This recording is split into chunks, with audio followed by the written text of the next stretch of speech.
Districts here are largely in control as to whether or not they decide to increase or decrease spatial limits and other mitigation efforts that they add in, according to the county. Now, parents here in Springfield Township say that they are cheering the news that kids may be back in the classroom at least 4 days a week come April. However, the district says that there are some conditions placed on that change.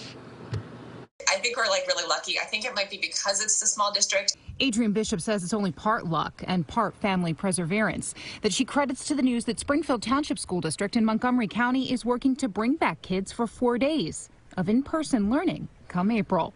Many districts say spacing is a major hurdle that it has to climb to get kids back in buildings, and classrooms can't hold entire student populations at 6 feet. The kids are separated. There's really good precautions put in place.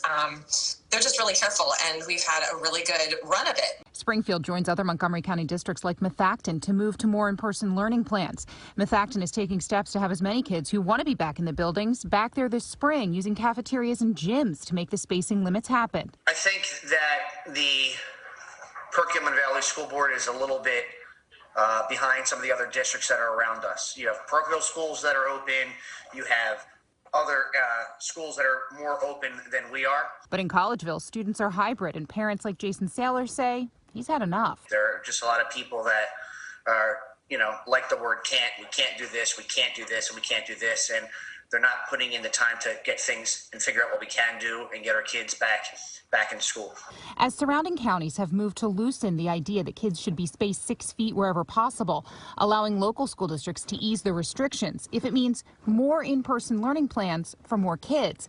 But spacing in school isn't the only hurdle districts face.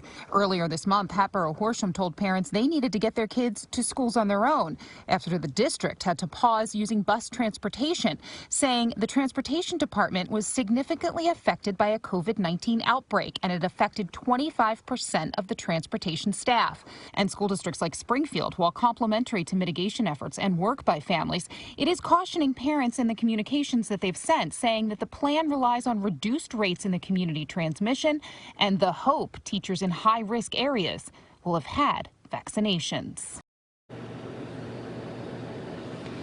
Now, county officials said just a little while ago, while case counts in Montgomery County are going down, they say hospitals locally are still very busy treating COVID-19 patients. They also say if that 6-foot separation limit is rolled back, then the option or the chances that more kids would need to be quarantined if there is an outbreak would increase.